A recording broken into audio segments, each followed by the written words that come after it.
દાહોદ જિલ્લા કોંગ્રેસ સમિતિ દ્વારા પક્ષ વિરોધી પ્રવૃત્તિ બદલ 3 સભ્યોને 6 વર્ષ માટે સસ્પેન્ડ કરાયા.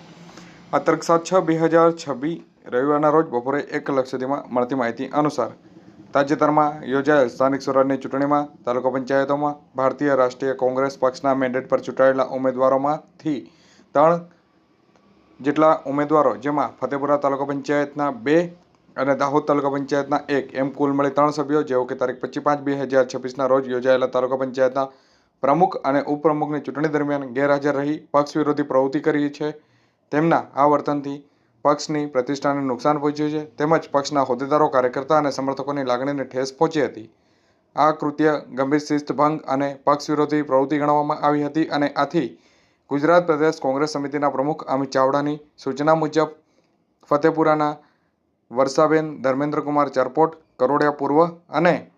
ફતેપુરાના જ સુરેખાબેન ભરતભાઈ પારગી માધવા તેમજ દાહોદના મંડાવના સભ્ય